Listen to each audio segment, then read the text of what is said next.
하나님을 만난 야곱, 이라는 제목으로 함께 은혜를 나누겠습니다. 자, 이 오늘 본문의 이 야곱이 지난 시간에 이어서 이제 이 하란으로 출발하게 됩니다. 이 하란은 이제 모친 리브가의 고향이죠. 그래서 이 하란으로 출발하는 이유는 두 가지입니다. 그 아내를 얻기 위해서, 또 하나는 형 에서에게 쫓기는 이 상황이기 때문에 형 에서가 무서워서 이제 하란으로 가는 것이죠. 자, 그런데 중요한 것은 이 하란으로 가다가 이 지금 야곱이 출발하는 곳은 브엘세바라고 되어 있습니다만은 이 브엘세바에서 하란까지 직선거리가 한 700에서 800km입니다. 엄청 멀죠. 그때 당시에는 이제 걸어서 가야 되는 거니까 아마 몇 달 가야 됐을 것입니다.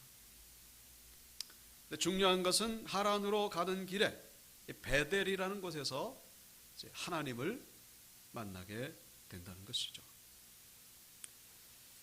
야곱의 일생에 있어서 가장 중요한 두 가지 사건, 야곱의 일생에서 가장 중요한 두 가지 사건, 그 첫 번째가 바로 오늘 이 베델에서의 하나님과의 만남입니다. 베델에서의 하나님 만남. 그 두 번째 사건은 뭘까요? 뭐 해석하기 나름이겠습니다만은 그래도 일반적으로 볼 때 이 야곱의 일생에서 두 번째 중요한 사건, 마찬가지로 어디서 하나님 만납니까? 야복강에서 하나님을 만나는. 그래서 거기서 이름이 바뀌죠. 제가 지금 뭘 말씀드리죠? 야곱의 일생에 있어서 가장 중요한 사건은 뭐냐? 바로 하나님을 만난 사건이었다라는 것이죠. 하나님을 만난 사건. 이것이 야곱의 일생에서 가장 중요한 사건이듯이 이것은 모든 사람에게 똑같다라는 것입니다. 그 믿는 자나 안 믿는 자나 그 모든 사람에게는 하나님을 만나는 사건보다 더 중요한 일은 없다라는 것입니다. 야곱은 하나님을 만나는 거예요. 그래서 이 하나님을 만나게 되면은 삶이 달라지는 것이죠. 뭐를 얼마나 많이 가졌느냐, 여러분 그게 중요한 게 아니라, 물론 그거 중요하죠, 현실적으로. 그러나 하나님 앞에서 우리가 정말로 중요하게 생각해야 될 것, 그건 바로 하나님을 만나서 어떤 삶을 살 거냐 하는 거죠. 어떤 인생을 살 거냐. 모세가 하나님을 몇 살에 만났죠? 80세에 만났고, 그 나이 든 상황에서, 근데 80이든지 120이든지 중요한 게 아니라 하나님을 만났다. 사울이 다메섹 도상에서 주님을 만났죠. 그래서 그들의 삶이 거기가 이제 비로소 출발하는 거예요. 하나님 만나기 전의 삶은요, 사실은 하나님 앞에서는 없는 인생이에요. 세상적으로 보면은 그냥 삐까번쩍하고 그렇죠. 하나님 앞에서는 그냥 역사가 없는 거예요. 하나님 만나기 전에는.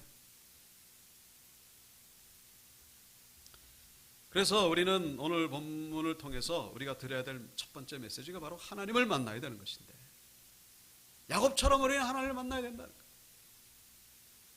근데 하나님을 만나는 게 각각 다양하죠. 어떤 분들은 아주 드라마틱하게, 오늘 야곱도 약간의 드라마틱하죠. 모세도 그렇고 사울도 그렇고. 그런데 드라마틱하지 않게 만나는 분들도 많이 있죠. 주로 모태신앙 같은 분들. 그걸 분명히 하나님을 만난 건 맞죠. 우리가 자녀들을 낳게 되면은 부모는 자녀를 처음 해본 그 순간을 진짜 죽을 때까지 못 잊죠. 그러나 자녀들은 어떻습니까? 자녀들 입장에서는 살다 보니 부모예요. 처음 만난 순간이 언제인지 몰라. 그냥 살다 보니 부모예요. 그 부모와 자녀와의 관계는 분명하죠. 근데 언제 만났는지 그건 잘 모르는, 하나님을 만났을 때의 그런 분들이 많이 있다라는 것이죠. 그래서 드라마틱하느냐 드라마틱하지 않느냐 다 장단점이 있습니다.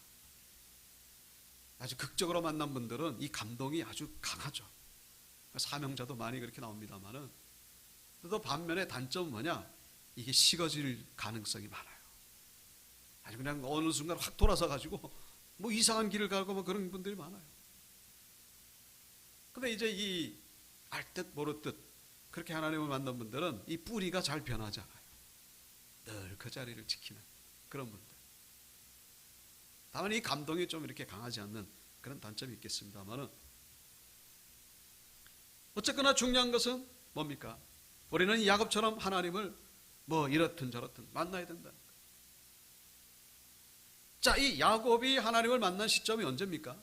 바로 이삭에게서 축복을 받은 후라는 사실을 우리가 기억해야 된다. 장자의 축복을 받은 후에 그가 받은 복이 바로 이것이다라는 것이죠.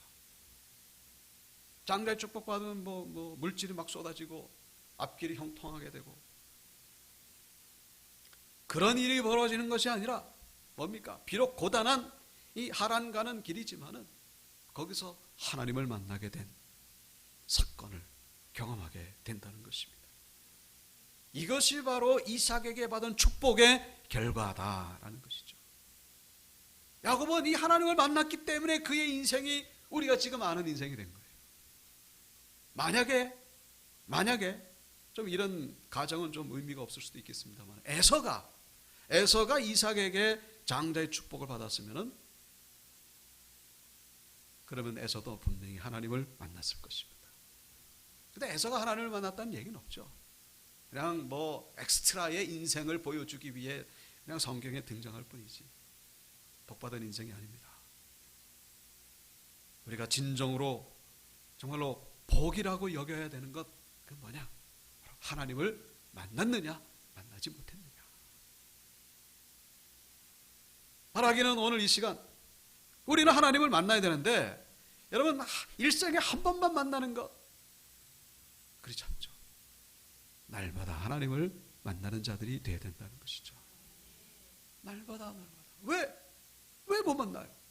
하나님 날마다 만날 수 있죠. 이런 은혜, 이런 감동 날마다 누릴 수 있죠. 우리가 부족해서 그렇습니다.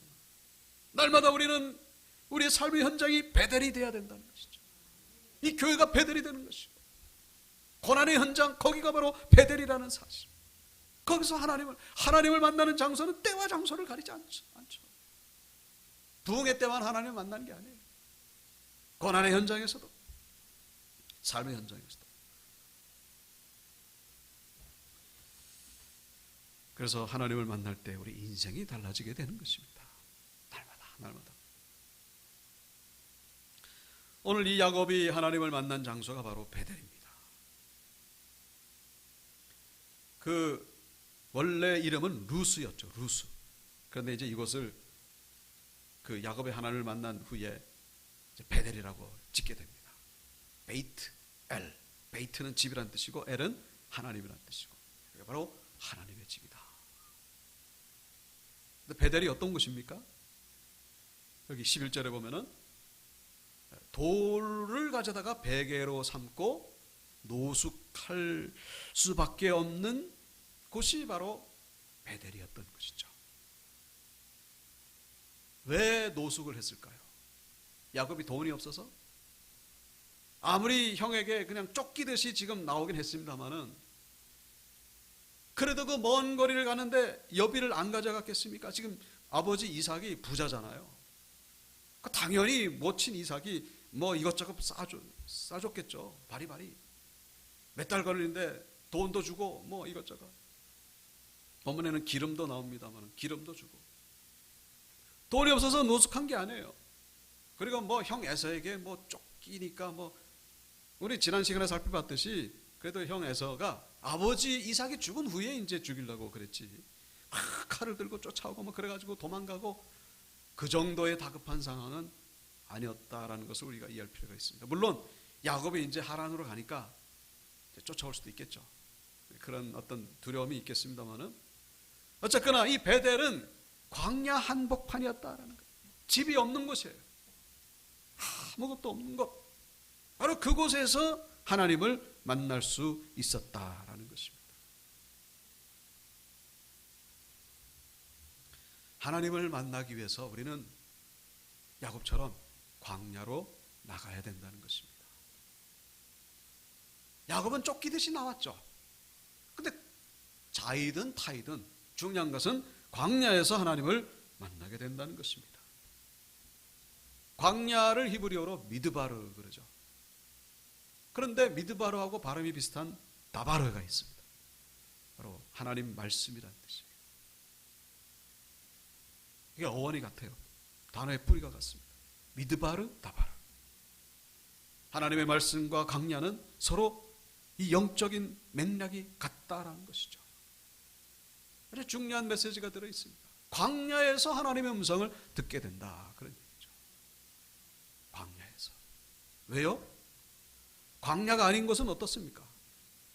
볼 것도 많고 들을 것도 많고 만날 것도 많고 할 것도 많고 얼마나 바쁜지, 얼마나 시끄러운지, 얼마나 즐길 게 많은지, 거기서 하나님의 음성이 들리기가 어렵다, 그런 얘기죠. 광야로 가야, 광야는 볼 것도 없고 아무것도 안 들리는 조용한 것이죠. 할 것도 없어요. 거기는 광야, 거기서 하나님의 음성이 들려오게 됩니다. 광야는 그냥 생존을 위해서 살아가야 되는 그곳이죠. 그래서 이 창세기에 그 4명의 인물이 나오잖아요. 아브라함, 이삭, 야곱, 요셉. 이 4명의 인물은 모두가 다 광야에서 하나님을 만난 자들입니다. 떠났어요. 아브라함은 어떻습니까? 고향 친척 아비 집을 떠났어요. 그 안락하던 곳, 거기를 떠났어. 떠나면서 이제 하나님과의 관계가 깊어진 것이죠. 이삭은 어떻습니까? 묵상하다가 하나님의 음성 듣기 위해서 들에 나갔다라고 기록하고 있죠. 그런 모습을 우리에게 보여주고 있습니다. 요셉은 어떻습니까?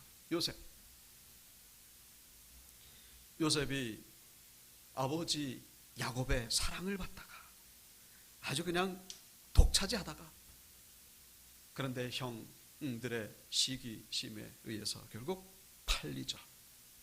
그래서 요셉을 데리고 애굽으로 그 미디안 상인들이 이 요셉을 노예로 이제 데리고 갑니다. 그리고 또 감옥에 갇히게 되죠. 그러면서 이 요셉이 하나님을 만나게 됐음을 성경은 보여주고 있습니다. 오늘 이 야곱이 브엘세바에 있었다면 하나님을 이렇게 만났을까요? 문맥상으로 우리는 하나님을 만나기 어렵다는 것을 알 수 있죠. 하란으로 가다가 베델에서 비로소 하나님을 만나게 되었다는 사실. 우리도 광야로 나가야 된다는 거예요. 물리적인 광야라기보다는 바로 오직 하나님만 우리의 소망으로 삼을 수밖에 없는 그런 환경, 그런 자리로, 예배의 자리, 이 기도의 자리, 특별히 이 성전에서 우리가 기도하는 것 뭡니까? 여기가 바로 광야죠. 언젠가도 한번 말씀드렸습니다마는 이스라엘의 그 베두인 족속들, 베두인족이 바로 이 성경에 나오는 이런 분들의 삶을 그대로 노숙, 광야에서 그냥 천막치고 양치고 그냥 염소치고, 그래서 정부에서 집을 마련해 줘가지고 집에 들어가 살으라고. 그랬더니 베두인 족속이 어떻게 합니까? 자기네들 기르는 가축만 그냥 잔뜩 집에다가 집어넣고 본인들은 여전히 텐트를 치고 광야에서 살더라는 거예요. 그래서 왜 그렇게 사냐고, 좀 집에 들어가라 그랬더니 이 베두인 족속이 뭐라고 대답했다 그러죠? 우리는 신의 음성을 듣기 위해서 광야로 나갑니다. 물론 그들이 듣는 신의 음성은 이제 성경에서 말씀하는 그런 음성은 다르죠. 집에서는 신의 음성을 듣기가 어렵다. 이 야곱은 쫓기듯이 광야로 나갔습니다. 어쩔 수 없이 광야로 나갔죠. 중요한 것은 거기서 하나님의 음성을 듣게 됐다는 것입니다. 우리는 타의에 의해서라기보다는 자의에 의해서 기도의 자리로 나가는 것, 예배의 자리로 나가는 것, 그것이 바로 광야로 나가는 시간임을 우리가 잊지 마셔야 된다는 것입니다. 오늘 이 수예배가 바로 이 광야의 시간이죠. 여기가 바로 베들임을 우리 예배 때마다 여기가 바로 야곱이 하나님을 만났던 바로 그 자리구나. 여기서 우리는 회복이 시작되는 거예요. 여기서 치유가 시작된다는 사실. 자, 오늘 본문에 이 야곱이 잠을 자다가 꿈속에 이제 사닥다리를 봅니다. 근데 이 사닥다리가 하늘에서 내려온 사닥다리인데 하늘에서 땅까지 이게 연결이 됐어요. 근데 그 사닥다리 위로 천사들이 오르락내리락 하고, 근데 사닥다리 꼭대기에 하나님이 서 계셔서 거기서 야곱에게 4가지를 말씀하십니다. 뭐를 말씀하시죠? 나는 아브라함의 하나님, 이삭의 하나님이다. 두 번째는 내가 이 땅을 너에게 줄 것이다. 세 번째는 너의 자손이 많아질 것이고 너와 너의 자손으로 인하여 모든 민족이 복을 받을 것이다. 마지막 4번째 뭡니까? 내가 너와 항상 함께할 것이다. 여러분, 이 말씀이 바로 오늘 이 시간 우리에게 주는 말씀이라는 사실입니다. 아브라함의 하나님, 이삭의 하나님, 그 다음에 성경이 이제 쭉 우리가 신학 성경에도 나옵니다만은 하나님을 할 때 뭐라고 그러죠? 아브라함의 하나님, 이삭의 하나님, 야곱의 하나님 그러잖아요. 근데 요셉의 하나님이라고 그러진 않아요. 그 이유가 뭘까요?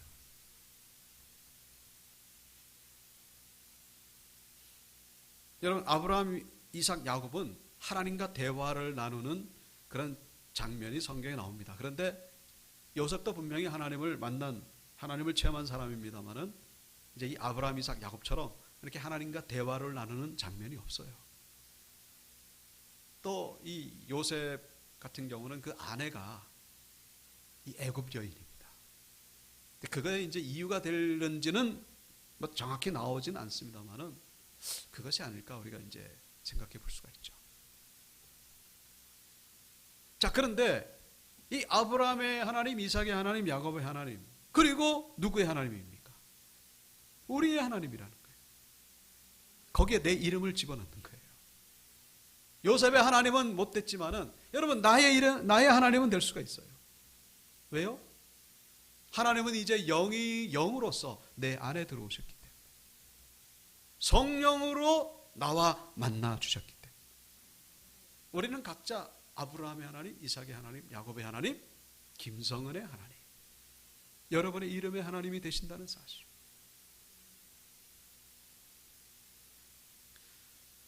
그 다음에 하나님이 야곱에게 이 땅을 줄 것이다. 하나님이 우리에게 이 땅을 주신다. 여기서 말하는 이 땅이 뭡니까?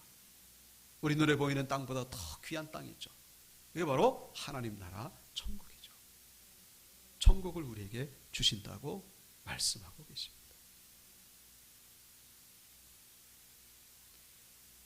너와 너의 자손으로 인하여 열방이 복을 받을 것이다.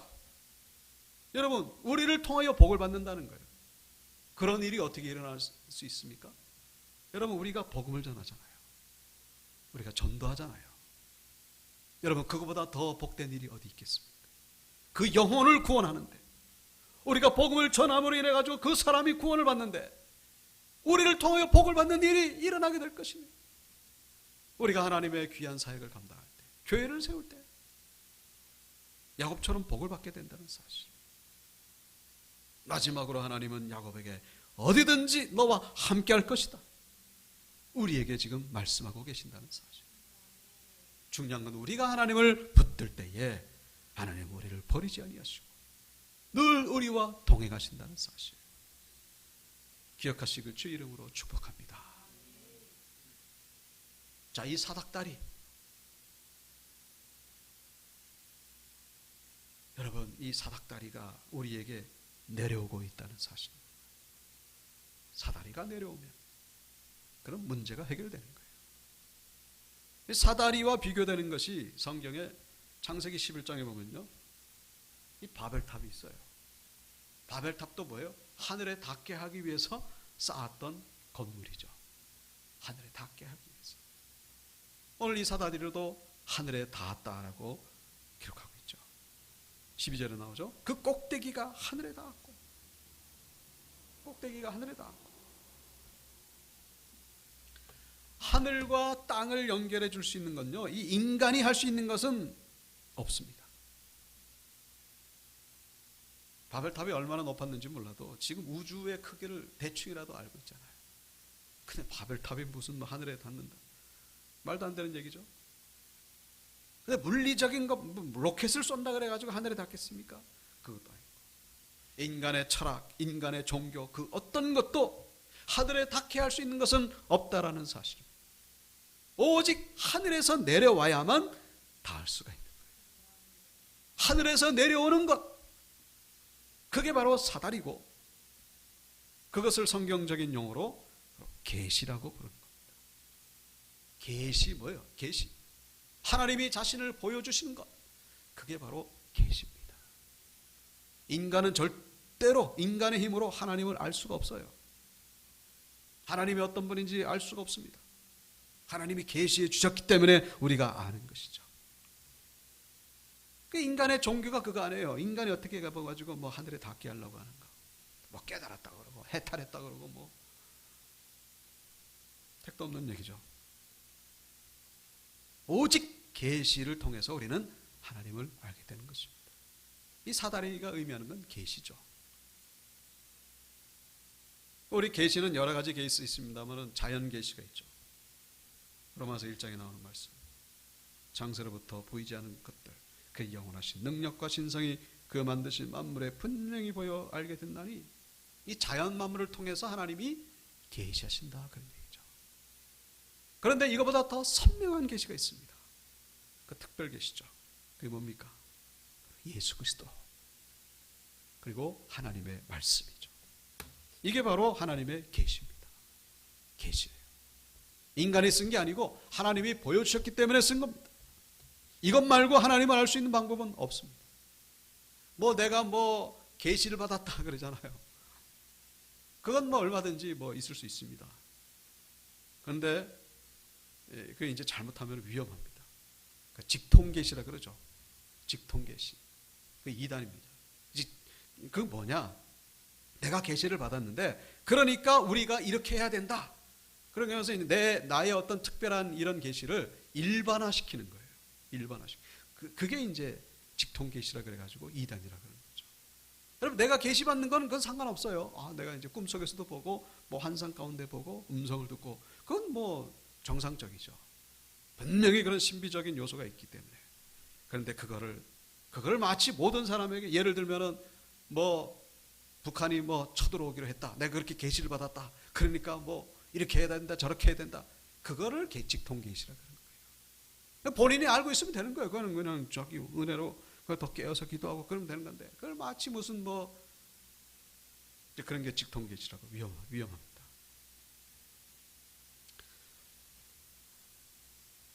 성경에 요한계시록이 있죠. 요한계시록. 여러분, 이거 성경과 예수 그리스도 외에는 우리가 절대적으로 신뢰할 수 있는 계시가 많지 않다라는 사실입니다. 개인적으로 우리가 환상을 받는 것은 그거는 얼마든지 가능한 일입니다. 근데 중요한 것은 그것이 정말로 성경적이냐, 하나님의 말씀에 부합되느냐, 그걸 우리가 분별해야 된다는 것이죠. 어찌됐건 간에 우리는 예수 그리스도를 통해서 하나님을 알게 된다는 사실입니다. 예수님을 통해서, 그리고 말씀을 통해서. 그래서 오늘 본문에 나오는 이 사닥다리가 의미하는 것은 바로 예수님이십니다. 예수님. 예수님도 그렇게 말씀하셨죠. 또 이르시되 진실로 진실로 너희에게 이르노니 하늘이 열리고 하나님의 사자들이 인자 위에 오르락 내리락 하는 것을 보리라 하시니라. 주님이 하신 말씀이에요. 바로 이 야곱이 꿈속에서 봤던 그 장면을 예수님이 인용하시는 거죠.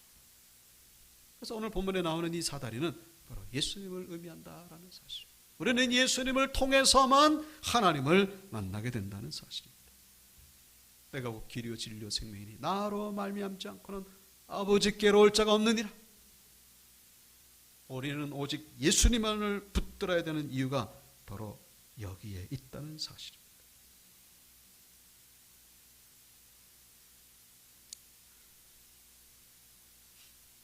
자, 그래서 우리는 이 사다리가 우리의 삶의 현장에 내려오기를 위해서 우리는 간구해야 된다는 것입니다.